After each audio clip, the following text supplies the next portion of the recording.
I want to say they have in qualifiers even, if I'm not mistaken, for Hancha. I think so. I think so. BZM? Not Hancha, BZM, yeah. BZM. Oh, as Creepwave manager comes at you with a metal bar, you know. We love you, Creepwave. You're a great team to watch. Yes. Genuinely. No, they are a lot of fun to watch as well. We are kind of lacking some casual lockdown though for Creepwave, which can make matches fun to watch. But it's also kind of an interesting approach versus a Slark, isn't it? Sometimes you want to have redundant lockdown versus a Slark, but I think here, perhaps in this kind of setup, you're looking to just burst him. Plenty of damage and AoE silence on the ulti, so this position for Disruptor for Chuvash is going to be absolutely critical in these team fights, not only for stopping the Slark, but from also stopping DM from getting off a good Ravage initiation here. So it's a bit risky for Creepwave. I think the safer draft here is going to be VP, in my opinion. Yeah, I would agree with you. I mean, I want to go with Creepwave because I think their draft is much more experimental, and it's the kind of draft where you go, oh, new patch, let's try new ideas, right? This is the kind of draft I think will get them further, right? But VP is the safer team. I don't know. I want Creepwave's draft to work. Not because I care about the teams, I don't care about the teams themselves, but I want the patch to be enough for change. Versus the stronger team. And the only changes they made to the draft was really the Slark from last meta. All these other heroes are pretty meta. So we already know they're pretty good. Chuvash is going to die early on. He's just going to be surrounded, and they're going to give it to the Slark. All right. Nightfall didn't go for the Essence No, Ship, he didn't. so he's not going to get the extra agility. Duke. Successful this game. I also find that GPK's left strike should just naturally be stronger.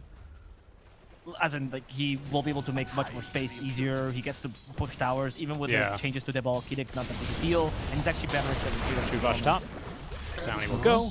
There's going to be a kill for Slark, and the first stack of permanent agility stolen. Another pounce here. Will hold down Amar for a second longer. Earthspike here is going to come off cooldown, and they will find him before, as the Timber Chain was going on through. Nightfall with one, maybe two more auto attacks will have the kill. They're going to have to give it to Save, but that's still a second stack of the Agi. Very strong lane, top lane for VP here so far.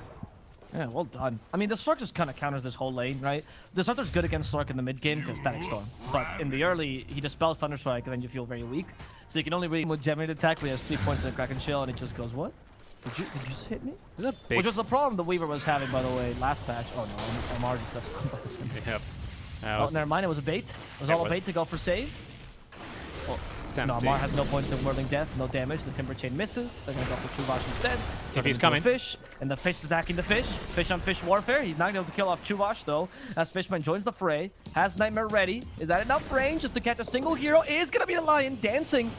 And Fishman surprises him. Nightfall, well played, actually. Taking the Nightmare off with the Dark Pact. Precise execution. On point, Nightfall. Yeah, that looked really good. Crystallis down bottom. He is currently bullying Kingslayer. That has at least dragged DM away from the creep wave momentarily. But he's not going to be able to look for that kill. Top there. Still hunting, though. They want Nightfall. And they might just get him. The last Brain Sap's not enough, but Amar with that last level 3 now, Timber Chain, will be able to pick up the kill. Kingslayer a bit too speedy, though, to be caught by that kinetic field. Fishman was like, I came up here. We better get a kill now. Chuvash might die. No, he de-aggroed the tower. Save coming in, missing the Earthspike, but they're going to catch Amar and hit him with a stun. And that's going to be too much magical damage for Amar to tank, I believe. Diabolic Kinetic now pure, so it's easier to pierce through this Timber Saw. Yeah, plenty of damage, as if this matchup already was maybe a couple hundred Timber Saw games, and a couple of those have to be versus Lesh. Lesh comes to take his tower. He does not contest. He instead TP's bottom, and he's going to be looking for perhaps a kill now on the DM, or just looking to push the wave. Nothing he could do there. Especially because of what I said, right? The change Diabolic being pure. Now it's impossible. Like before, maybe if you're a good Timber Saw, you could contest. Now like if you just had a good lane, you had Hooded Defiance. Now it's what are you gonna do? It's pure. No. You just leave. I mean, obviously, you still mitigate the damage of Pulse Null, but the ball Kinetic will just tear through it. Which it didn't used to, by the way, because it was physical damage, so obviously your active armor will protect you against. Exactly. Yeah, it used to be just the Pulse. Kingslayer's level 6 already. They're going to look for a Winter's Curse, and they're going to find one, actually, onto BZM Gods. Good Static Storm to try and turn into the Ravage, though, from DM. Can they get one? They might even get both, and indeed they will, with GPK coming in with plenty of AoE damage. Amar now left behind the tower, misses the Timber Chain here, and, well, that is going to be him completely killed off. Save with the Finger of Death is going to complete 3 cores dead for Creepwave. I think that when VP play the way they know how to play, their team fight is just so beautiful to watch, and I think it's one of the best teams to watch in that regard. They're just so timely with their spells. Whoa, whoa, whoa. They're one of the best teams in rotation. Is this a kill down bottom?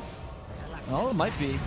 Well, I praised them. I mean, this is what I get. I sure enough praised them. that was not well thought out by GPK. No, it was This is what not. happens when you don't play against Bane for a while. Oh, True. And even Glimpse for a second kill. This is the power Disruptor and Bane. You get solo kills super easily. Kingslayer will delay this a bit. Save is nearby. They should still be able to kill Kingslayer, although they'll definitely try. No mana for Thunderstrike. They hit the Splinter Blast. Crystal is chasing after. They haven't should get BZM to join, and that's going to be Kingslayer dying. Yeah, everyone there from Creepwave joining in for the kill. As they will be able to pick that one up pretty easily. Yeah, that's the thing with this lineup. Hummer's Toy is just the worst version of Faded Broach, but Pixpol is really good. What's going on here, Static Storm? Okay, they caught the Slark. The Lion actually is the target, because Save seems like an easier target here. Nightfall will be able to Shadow Dance TP. Save will not be so lucky, and he'll give his life. Crystal is even joining in. So, while the Weaver might not be my favorite point, especially when you're fighting against fast teams like this, it's like Ursa, right? Ursa no longer will go drums or anything. They're fighting here, catching BZM. The Fiend Script, though, is that going to be enough for Fishman? No, it's not. In fact, the Winter Scourge will set up on this. GPK's got Ravage. And they taunt for BZM. They do still have Ravage, but not going to use it. Instead, going for Fishman first. Fishman will die in the backlines, and I'm going to save BZM thanks to the Kinetic Field. Crystal is joining back in, but realizing he does Jack Diddley squad against the Tide, so he's going to let him go. Yeah, it's going to have to be Amar here. He's for the Tide Hunters. It's a cute little thing of like rock, paper, scissors, isn't there? Where the Timbersaw really great against the Tide Hunter, Lesh really great against the Timbersaw, right? Weaver, unfortunately, without items, not really great at anything except for like kind of lockdown as well. Is pretty high commitment outside of Kinetic Field, I would say. Everything else is like a Fiend's Grip or a Static Storm. As there they go on the Shuvash Finger of Death just to make sure they pick up that one for free. Amar at least trying to trade away support for support as he jumps on the save, who's now out of mana. Chrysalis joining the fun as well. He's going to decide against going for the Slark. That kill is about impossible, and instead will turn, get stunned by the Lion, but eventually have a kill here for himself. Yeah, I mean, 5 kills at least, right? When you're committing to this rotation, which Crystallis has been constantly doing. Smoke play on over to him. Crystallis was the one to break the smoke, but Fishman not having any vision, and of course seeing the Lesh BOTs into the wave. They're not going to want to play into this one very much. We'll see if VP gives them the choice, however. Blink Ravage reveal out from DM onto 2. They're going to look at Crystallis first. He has the time lapse, still leashed up. Now Hex trying to escape, but even if he gets off the time lapse, he's got no time to go anywhere else. He's going to be cut down, and that's likely this tier 2 as well here in favor of VP. And it's easy for them to take towers because they have a Lesh up, but they're no opportunity. So they're not going to force any potential mistakes here and take any wrong risks that might lead them to dying. He just Dark Packed it, and they know they've got vision on him now. As there he goes again, another Dark Pact. Oh, he gets it off. Static Storm's going to find him. They're going to pull him back onto the high ground now. Kinetic Field, and now, no, another Dark Pact. He's a little bit slippery, but eventually they're able to put on their Slark killing gloves, and they will be able to pick up the kill. I'm going to stop praising VP because I feel like every time I do this, they're condemning them. That was a really good play by them to leave, and then immediately we see Nightfall fighting in a really... Not fighting, sorry. Farming. Farming in a really precarious position. They pretend like they did, though. And GPK walks in, lots of magical damage going for Fishman first. Goodbye to Fishman. I feel like BZM should be able to get away here at DM. Maybe not so lucky. Crystallis laying out the damage, but GPK wanting to fight him head on. He has the Kayan Suns now, so he's not going to go down easily. And even the Essence Ring. No big losses here for Creepwave, but they won't be disgusting stuff. The quality one. I got you. I got you. Well, we'll see here. We've got a quality smoke coming in from VP. Crystallis might be right in the to the path of this one, actually. Finger of Death at the ready. They're going to dodge a bit of damage, but the Finger still comes through. DM even committing the Ravage. Will only catch Fishman with that, as the rest of the Creepwave team need to just hit the road. They're going to have to leave their Weaver high and...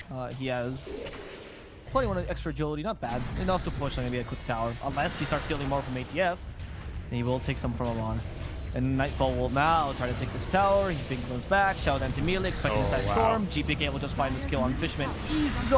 Hey, Fishman, he's a bit too tanky. Glimmer. Actually, comes back with the Fiend Script, but saved by the Ravage. The hits 4 people. What an Earth Spike. A mini Ravage here hitting 2. And it's Crystallis alone. He's been Hex. He does get the kill on the Wind 11. Kingslayer's down, but they're going to slay the Kingslayer. Crystallis with the BKB, at least getting the kill on the 2 supports. Has the time up still, and apparently not even concerned with him. And it's just going to be a Rax instead, which is much more valuable than his life.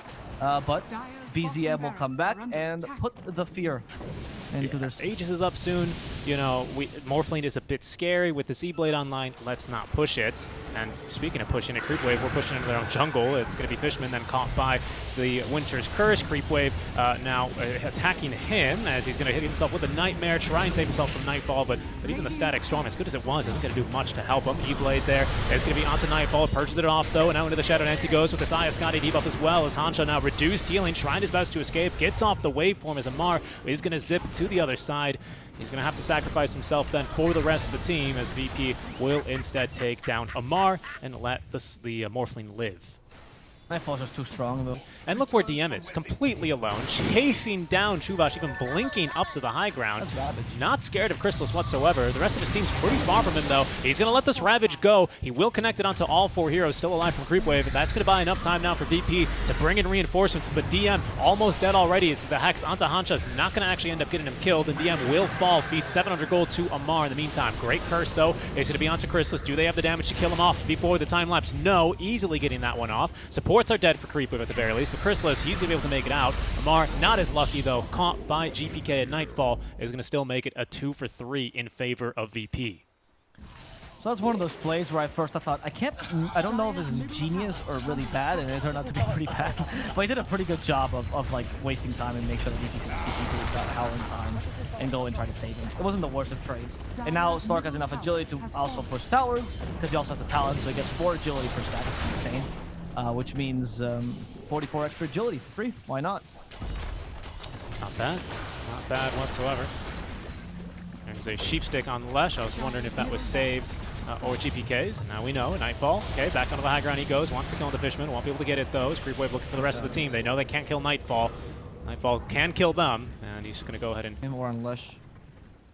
So Creepwave. Dark to avoid skills. Lesh if you want to try to push up high ground. They know this. What a pace with Kingslayer. Oh my god. Can he Winter's Curse? Yeah. Oh, he will. There we go. And I think that's a kill on the Weaver. Oh my goodness. Static Storm. Some help though. They need more damage. Earth Spike here. Whereas the damage finger of death will be the damage. As GPK is forced to have a slightly forward. Kingslayer finally joins the fray. They're going for Fishman first. That glimpse will bring back Kingslayer, but he already killed Fishman. Nightfall. Kingslayer does die in the high ground, unfortunately. Amar barely surviving. Now is going to be BZM who falls, and they're going to get a quick kill on him as he's stuck because he had to commit to the strike. Yeah, he did. This illusion from Slark as well. What is this? This is just an illusion rune, isn't it? GG is called, yeah. This one is a little bit untenable for the likes of Creepwave, as they will fall in a pretty short game number 1 here to VP. Again, I agree with you. I like the idea of the draft. They just could never really find the ideal jump. VP were not giving them the light of day. This is a team that knows how to play with a lead very clearly, especially in ESL events, right? And they kind of gave Creepwave absolutely no chance to get back into this one. Yeah.